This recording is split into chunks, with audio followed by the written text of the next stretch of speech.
नमस्कार, वेब दुनिया की फटाफट बुलेटिन में आप सभी का स्वागत है और नजर डालेंगे आज की खास खबरों पर। कांग्रेस नेता राहुल गांधी को हाई कोर्ट से भी राहत नहीं। मानहानि मामले में दोष सिद्धि पर रोक लगाने की राहुल की याचिका पर गुजरात उच्च न्यायालय ने उन्हें अंतरिम राहत देने से किया इनकार। कोर्ट ने कहा वह राहुल गांधी की याचिका पर अंतिम फैसला गर्मी की छुट्टी के बाद सुनाएगा। महाराष्ट्र की सियासत में बड़ी हलचल। शरद पवार ने एनसीपी अध्यक्ष पद से इस्तीफा। शरद पवार को मनाने में जुटी पार्टी के नेता। बैठकों का दौर जारी। फैसले से पीछे हटने से शरद पवार का इनकार। शरद पवार के इस्तीफे के बाद एनसीपी में दिखी खींचतान। अगले अध्यक्ष को लेकर कई दावेदार। भतीजे अजीत पवार बोले, पार्टी में नए नेतृत्व को आगे बढ़ाने के लिए शरद पवार ने दिया इस्तीफा। कर्नाटक के सिंधनूर में एक चुनावी रैली में प्रधानमंत्री नरेंद्र मोदी ने गांधी परिवार का किया कटाक्ष। कहा, एक परिवार को खुश करने के लिए कांग्रेस अध्यक्ष मल्लिकार्जुन खड़गे ने मुझे सांप कहा। कर्नाटक में कांग्रेस का घोषणा पत्र जारी। बजरंग दल और पीएफआई के खिलाफ निर्णायक कार्रवाई का वादा। भाजपा सरकार द्वारा लाए गए सभी अन्यायपूर्ण और जनविरोधी कानूनों को सत्ता में आने के 1 साल के भीतर निरस्त करने का वादा। प्रधानमंत्री नरेंद्र मोदी का होसपेट में एक चुनावी रैली में कांग्रेस पर बड़ा हमला। कहा, पहले उन्होंने भगवान राम को ताले में बंद किया था, अब उन्होंने जय बजरंग बली का नारा लगाने वालों को ताले में बंद करने का निश्चय किया। कांग्रेस के पूर्व अध्यक्ष राहुल गांधी ने प्रधानमंत्री नरेंद्र मोदी पर कटाक्ष करते हुए कहा, वह कर्नाटक विधानसभा चुनाव में सिर्फ अपने बारे में बातें करते हैं, अपने किसी वरिष्ठ नेता के नाम तक का उल्लेख नहीं करते। उन्होंने सवाल किया कि प्रधानमंत्री मोदी कर्नाटक में भ्रष्टाचार के मुद्दे पर खामोश क्यों हैं।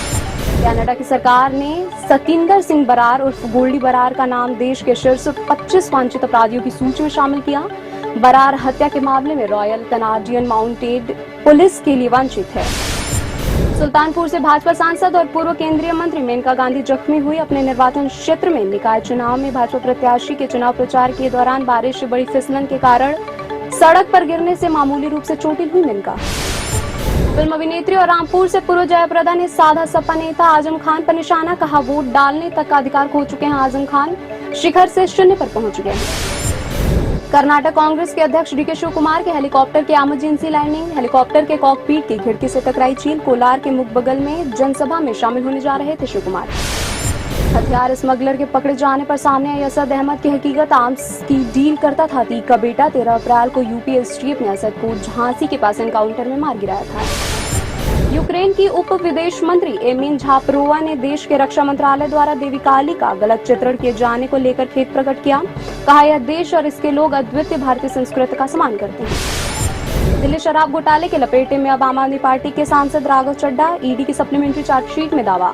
सिसोदिया के घर हुई बैठक में मौजूद थे राघव चड्ढा। मध्य प्रदेश में दीपक जोशी को मनाने में जुटी भाजपा। बोले नरोत्तम मिश्रा, सरकार और संगठन दीपक जोशी के साथ चर्चा के बाद निकल जाएगा आगे का रास्ता। यूपी के मुख्यमंत्री योगी आदित्यनाथ ने कहा, कुछ लोगों ने प्रयागराज की धरती को अन्याय और अत्याचार का शिकार बना दिया था, लेकिन यह प्रकृति न किसी पर अत्याचार करती है और न किसी के अत्याचार को स्वीकार करती है, सबका हिसाब बराबर करके रख लेती है।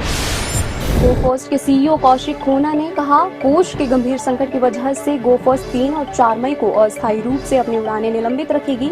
कंपनी ने एनसीएलटी के समक्ष स्वैच्छिक दिवाला समाधान प्रक्रिया के लिए किया है आवेदन। शेयर बाजार में लगातार 8वें दिन भी तेजी। बीएसई सेंसेक्स 242 अंक की बढ़त के साथ 61,355 अंक पर हुआ बंद। निफ्टी भी 83 अंक की तेजी के साथ 18,148 अंक पर हुआ बंद। फिल्म केरला स्टोरी को सेंसर बोर्ड ने दिया ए सर्टिफिकेट। खबर है कि central board of film certification ने 10 दृश्यों को फिल्म से हटाया। दूसरी ओर कोर्ट ने फिल्म की रिलीज को रोकने से इनकार किया।